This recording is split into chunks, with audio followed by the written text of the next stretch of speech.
Monsieur le Président, bonsoir. Bonsoir.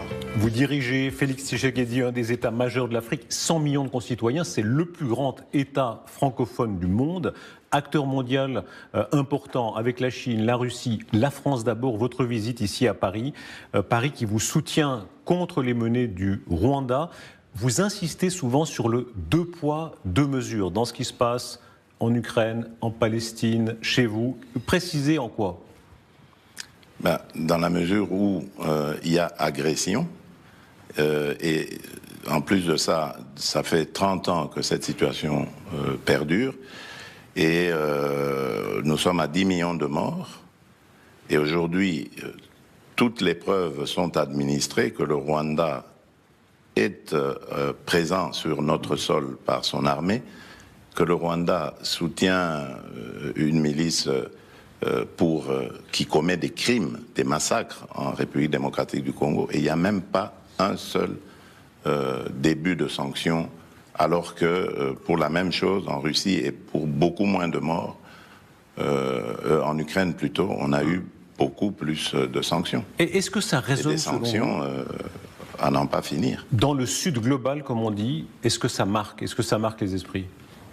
Cette différence, selon vous? Bien sûr, mais il y a un sentiment d'injustice et surtout de mépris vis-à-vis de nos victimes. C'est ça qui joue parfois sur la diplomatie, sur la considération qu'ont les Africains, par exemple, vis-à-vis des politiques occidentales. Et c'est très mauvais parce que ça nous met mal à l'aise, nous qui voulons l'amitié, la coopération avec tout le monde. Le lien personnel avec Emmanuel Macron, c'est un président qui connaissait l'Afrique déjà avant. Est-ce que ça compte? Eh ben ça, je ne sais pas. Il faudrait peut-être lui demander. Vous l'avez observé, vous? Ce qui est vrai, c'est que nos relations sont excellentes. Donc, j'ai pas à lui demander s'il avait l'expérience de l'Afrique ou pas. Je suis africain. Dès le premier jour, il m'a considéré comme un ami, parfois il dit même frère. Donc voilà, il n'y a pas de raison de douter de son approche positive et respectueuse vis-à-vis de l'Afrique. Il y a eu quand même un moment atypique, c'est la visite allée, si j'ose dire, quand lui était à Kinshasa, qu'il est allé dans le quartier de Bandal avec aux cris de « ici c'est Paris ». Voilà. Est-ce que ça, la bière, la fameuse bière, de quelques minutes, mais ça a marqué, est-ce que c'est encore présent dans les esprits au Congo? Oui, en tout cas des ressortissants de la commune de Bandalungwa, de Bandal, donc pour dire les choses comme ça. Donc oui, c'est sûrement encore présent, mais bon, la vie continue. Il y a ces aspects-là, et en même temps, on a le sentiment qu'en général, pas au Congo spécialement, mais en Afrique, dans une grande partie de l'Afrique, la France est de moins en moins populaire. Pourquoi ? C'est comme je vous l'ai dit, donc à mon avis, c'est sûrement dû au fait qu'il n'y a pas suffisamment de communication et d'échange entre Africains et Français. Il y a toujours ce regard condescendant vis-à-vis de l'Afrique et des Africains, et ce comportement un peu paternaliste, qui consiste à croire que eux savent de quoi nous avons besoin mieux que nous. À quoi vous le voyez, exemple? Et donc c'est ce sentiment que nous avons, mais voilà, par exemple, aujourd'hui, on parlait tout à l'heure de l'agression dont nous sommes victimes. Nous demandons à ce que la communauté internationale se comporte comme elle le fait dans le cas de la Russie, pardon, dans le cas du conflit au Moyen-Orient. Elle nous dit non, c'est pas la même chose, on va pas le faire là. Alors que nous avons les mêmes victimes de massacres qu'il y en a en Ukraine et ailleurs. Donc, on nous dit que c'est pas la même chose. Eux, donc, savent de quoi nous avons besoin, alors que nous réclamons des sanctions. Donc, et cette guerre, elle nous est imposée pour des raisons évidentes de pillage de nos minerais. Ces minerais, on sait où est-ce qu'ils terminent, donc dans les firmes des multinationales occidentales pour la plupart. Donc c'est connu et on ne sanctionne pas ni les firmes ni le pays qui s'adonne à ces pillages. Sur la France, Monsieur le Président, est-ce qu'il y a une fatalité? On voit la France qui recule avant-hier au Mali, hier au Niger, demain peut-être ailleurs. Est-ce que c'est une fatalité de l'histoire? Je crois que il y a eu un défaut de compréhension de l'évolution des choses en Afrique. Vous savez, aujourd'hui, l'Afrique, c'est une population qui est à plus de 60% composée de jeunes, dont l'âge oscille entre 0 et 30 ans. Chez vous? C'est la jeunesse, oui, chez nous c'est encore peut-être même plus. Donc c'est une jeunesse, la jeunesse c'est connu, elle est entreprenante, elle est fougueuse, et donc c'est ce qui se passe que l'Occident n'a pas pris en compte. Aujourd'hui nous vivons à l'heure du téléphone portable, d'Internet, tout se sait. Le monde est devenu un village. Donc il ne faut pas penser que les Africains, eux, ont raté le monde, ont raté l'histoire, comme a dit une certaine personnalité. Voilà, ce n'est pas vrai tout ça. Nous sommes dans l'histoire et nous faisons l'histoire. Est-ce que la colonisation pèse encore? Vous entendez ces discours à Paris de certaines personnes? J'ai parlé de condescendance, et justement, je crois que ce sont les restes de ce comportement colonialiste qu'il y a eu dans le passé. Il y en a qui en sont encore nostalgiques, ou peut-être dans leur subconscient, ils le font sans le savoir. Mais c'est exactement ce à quoi nous avons l'impression. Donc nous le percevons comme ça. Et je vous ai parlé de cette jeunesse fougueuse et entreprenante. Et bien voilà, c'est elle qui explose face à de telles situations. Les anciens colonisateurs font un travail historique, notamment la France, important, mais souvent ne franchissent pas le stade des excuses. Est-ce que ça changerait quelque chose pour vous? Est-ce que pour la Belgique, pour vous, l'ancien Zaïre, la Belgique, les crimes commis du temps de Léopold, le roi Léopold notamment, est-ce que des excuses changeront les choses? À mon avis, non. Mais si elles sont faites, pourquoi pas? Mais pour moi, le plus important, c'est de réajuster le point de vue, la manière d'aborder la coopération, les partenariats, ne plus nous considérer comme des sous-hommes, mais nous regarder comme de vrais partenaires avec qui on peut faire affaire positive, constructive, et non pas toujours comme de dominé à dominant. Hein, donc, mais Monsieur le Président, ça, si c'est reconsidéré, je crois que ça peut changer les choses. Comment comprenez-vous que, apparemment, la Chine ou la Russie, qui ne sont pas des régimes démocratiques, eux, arrivent à progresser en Afrique? Mais parce qu'ils ne viennent pas avec cette approche-là. Ils ne viennent pas avec cette arrogance, cette façon de donner des leçons. Qui est frustrante en fait. Vous voulez dire que les Chinois ou les Russes se comportent mieux que nous occidentaux actuellement selon vous? Mais bien sûr, on ne comprend pas très bien les réalités africaines. Et c'est vraiment dommage parce que moi j'ai toujours dit que l'Europe par exemple c'est le meilleur partenaire de l'Afrique. Par son histoire et aussi par sa position géographique. Nous sommes deux continents qui sont très proches. Mais c'est étonnant de voir comment nous sommes très loin par rapport aux cultures. Mais comment, pardon, Monsieur le Président, comment soutenir ça? On ne peut pas comprendre qu'on vienne nous donner des leçons, par exemple, sur les droits de l'homme.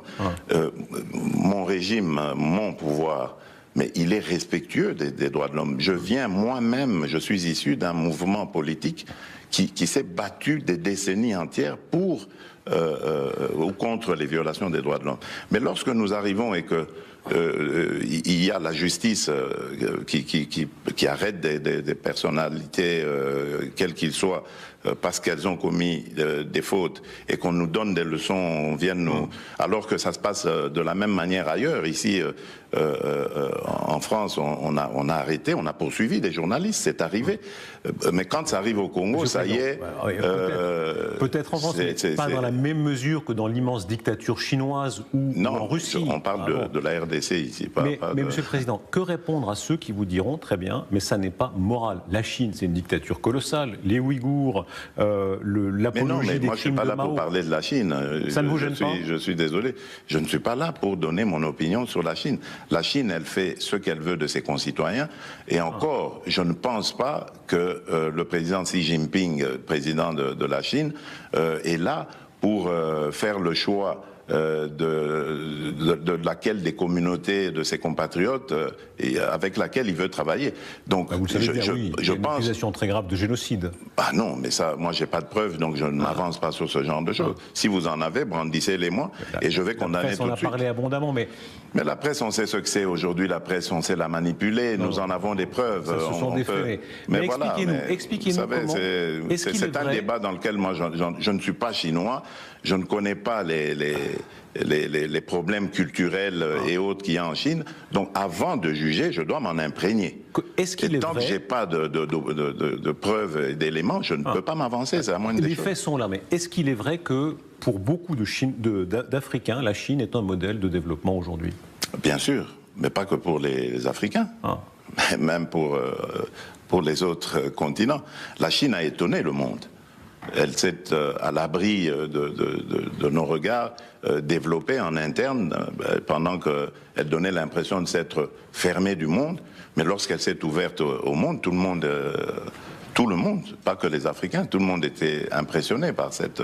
Ce que vous dites est vertigineux, n'est-ce pas, pour nous occidentaux, tout à coup se rendre compte que pour une grande partie d'Africains, mais pas seulement, la Chine est davantage un modèle que la France, le Royaume-Uni, etc.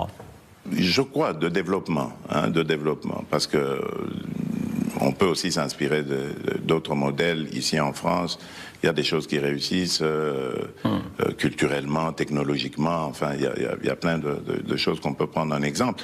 Mais la Chine a étonné le monde par la manière dont aujourd'hui elle est devenue une puissance. Aujourd'hui, c'est votre partenaire économique numéro 1, par exemple. Oui. Énorme enjeu, puisqu'on va reparler notamment des minerais. Bien sûr. La Russie, vous avez condamné l'invasion de l'Ukraine par la Russie, mais vous revendiquez la liberté de traiter toujours avec la Russie, n'est-ce pas ? Bien sûr. Aujourd'hui, en France, on a condamné Israël pour certains de ses actes à Gaza. Mais est-ce que ça a empêché la France de garder ses relations avec Israël ? Pourquoi est-ce que quand ça arrive aux Africains, on veut les juger? On n'a pas à nous juger. Nous avons le droit d'avoir les amis que nous voulons. Et nous sommes amis à tous ceux qui veulent être nos amis. Bientôt, il y aura à nouveau un forum où les Africains seront conviés avec les Russes. Est-ce que vous irez? Oui, je vais m'y rendre, oui. Ce sera peut-être en juin, je crois. Voilà. Pourquoi maintenir ce lien? Pourquoi est-ce que vous le maintenez, même si tant d'Occidentaux voudraient? Mais parce que le maintiennent aussi. Les Russes veulent de l'amitié avec l'Afrique et avec la RDC. Pourquoi est-ce qu'on va la leur refuser? Il n'y a pas de raison. La progression de Wagner en Afrique ne vous fait pas peur? En tout cas, en République démocratique du Congo, Wagner n'est pas là. Pourquoi est-ce que j'aurais peur pour les autres pays? En tout cas, je n'ai pas vu de massacre ni de pillage de la part de chez vous, de Wagner chez moi, donc je n'ai pas à avoir peur. Le Rwanda est plus un épouvantail pour la RDC que Wagner. Qui ramassera le plus la mise en Afrique entre la Chine, la Russie, les islamistes? Ça, c'est une bonne question. Les islamistes, d'abord, ils ne sont pas désirés. La Chine et la Russie, eux, ce sont des partenaires et qui viennent par la grande porte. Donc je pense que c'est eux qui rafleront plus la mise.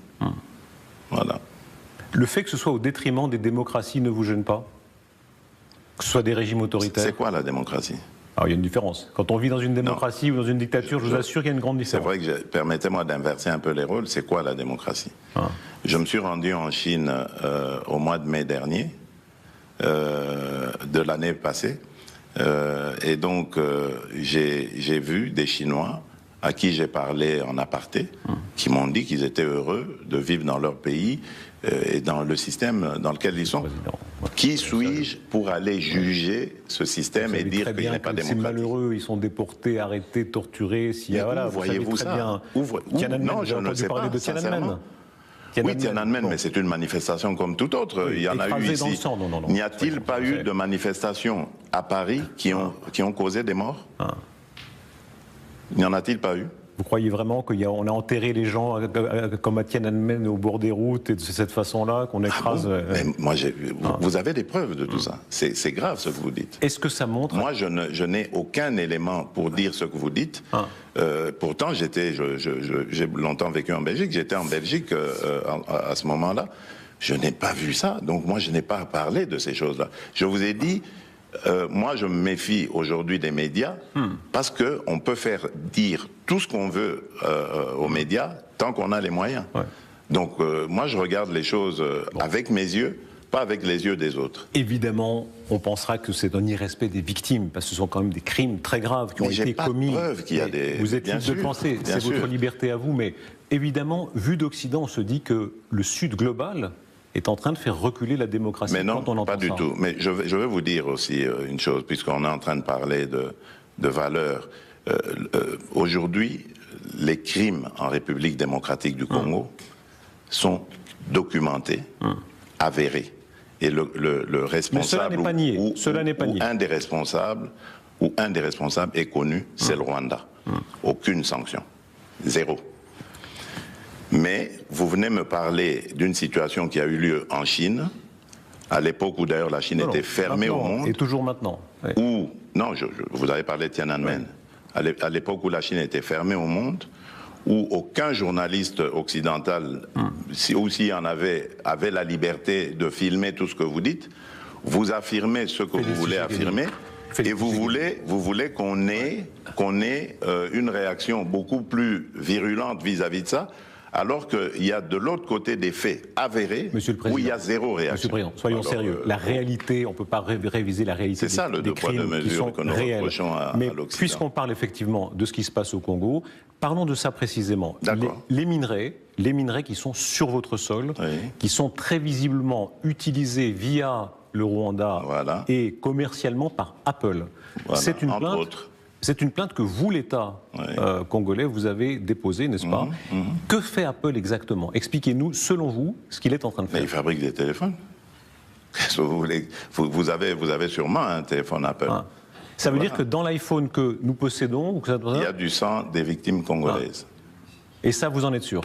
Certains. C'est documenté, mais enfin, pour Apple, moi je vous est-ce que les gens d'Apple sont conscients de cela? Les gens d'Apple sont conscients de cela? Les gens d'Apple, mais maintenant, ce sont les enquêtes qui le démontreront. Mais les gens d'Apple disent, eux, ils achètent des produits propres. Or, nous savons qu'au Rwanda, il n'y a même pas 1 gramme des minerais 3T, les plus prisés, là, qui sont destinés justement à la fabrication de ces technologies-là. Bon, donc, ça veut dire que ces minerais proviennent de quelque part. Et aujourd'hui, il est avéré que c'est de la RDC qu'ils proviennent. Ils arrivent au Rwanda, il y a des ONG qui sont complices avec le régime rwandais, qui commencent simplement la vérification sur le lieu d'entreposage, et non pas le lieu d'origine de ces produits. C'est-à-dire les mines congolaises, dans lesquelles on accède après avoir violenté, massacré des Congolais. Vous mentionniez tout à l'heure le lien que vous maintenez avec la Russie. On va voir ce qui se passe lors du débarquement ici, en France, si les Russes viennent, qui vient, etc. Pour vous, est-ce que Vladimir Poutine peut rester pleinement dans le jeu international comme tout président? Pourquoi pas? Qui suis-je, moi, pour dire que Vladimir Poutine n'a pas le droit d'y être? C'est ça ce qu'on après l'agression de l'Ukraine. C'est ça qu'on vous reproche. Mais pourquoi vous ne le faites pas en Afrique? Pourquoi vous ne dites pas que Kagame ne soit plus président au Rwanda? Parce qu'il massacre des Congolais. Lui, au moins, c'est prouvé. Mais faites la même chose et on sera quitte. Voilà. L'invasion de l'Ukraine est prouvée aussi. Je ne pense pas qu'on puisse douter de ce qui s'est passé en Ukraine. Voilà, oui, mais là aussi, Poutine a des raisons. Il avance ses raisons. Pourquoi est-ce que vous ne voulez pas l'entendre et vous voulez entendre Et vous reconnaissez les raisons de Poutine? Non, c'est pas mon... Je vous rappelle que la RDC a condamné l'invasion de l'Ukraine. Et nous sommes un des rares pays africains à l'avoir fait. Donc, comprenez-moi, je suis en train de vous expliquer ici que ce que nous reprochons souvent aux Occidentaux, nos amis occidentaux en Afrique, c'est la condescendance, c'est ce 2 poids 2 mesures. Quand la faute est commise en Occident, c'est normal, c'est juste un impair. Mais quand elle est commise en Afrique, c'est culturel, c'est comme ça qu'ils sont les Africains, il faut leur taper dessus. C'est ça la différence. Félix Tshisekedi, il y a eu un moment incroyable, c'était avec M. Le Drian. Quand il avait parlé lors de votre élection de compromis à l'africaine, vous l'avez un peu brossé, oui, vous êtes parlé depuis lors? Oui. C'est pardonné? Oui, c'est fini ça. C'est normal, hein, c'est encore une preuve de condescendance. Je vous ai dit, lorsque il y a les élections aux États-Unis, vous voyez avec George Bush et Al Gore, ce scandale, il n'y a pas de compromis à l'américaine. À Kinshasa, j'avais parlé des morts qu'on avait ressuscités ici pendant que c'était Tibéri. C'était Tibéri, je crois, qui était... La mairie de Paris. La mairie de Paris. Ça, il n'y avait pas de compromis à la française. On a fait voter des morts pourtant. Mais lorsque ça arrive en Afrique et qu'il y a quelques irrégularités, ça y est, les Africains... Voilà. Et ça, c'est mal perçu par nos populations. Un mot de conclusion, s'il vous plaît. 100 millions de Congolais, vous êtes le plus grand pays francophone du monde. Kinshasa, la plus grande ville francophone du monde. C'était Paris en d'autres temps. Hein. On a là, en ligne de mire, le Dôme des Invalides, là où gît Napoléon. Quelle leçon historique vous en tirez de ce grand mouvement démographique qui fait que... De chez nous. Oui, que la France rapetisse et que l'Afrique grandit. À mon avis, c'est l'évolution démographique qui en est à la base. Donc, nous étions, et je crois que nous sommes encore un continent sous-peuplé, et aujourd'hui, nous sommes en train de le repeupler par nos citoyens. Donc, à mon avis... il faut laisser les choses se faire comme ça. La puissance ira avec, la puissance économique, politique, toute la puissance ira avec. Avec le développement démographique. Je pense que si on nous laisse faire vraiment les choses telles que nous voulons les faire, entre Africains, les choses pourraient évoluer. Il y a beaucoup de potentialités en Afrique. La première, c'est cette ressource humaine, cette jeunesse entreprenante, ingénieuse, et qui a besoin justement d'être encadrée et accompagnée. Et je crois qu'avec ça, nous aurons... en tout cas, nous donnerons rendez-vous, nous serons présents au rendez-vous du développement. Oui. Monsieur le Président, merci beaucoup. C'est moi qui vous remercie.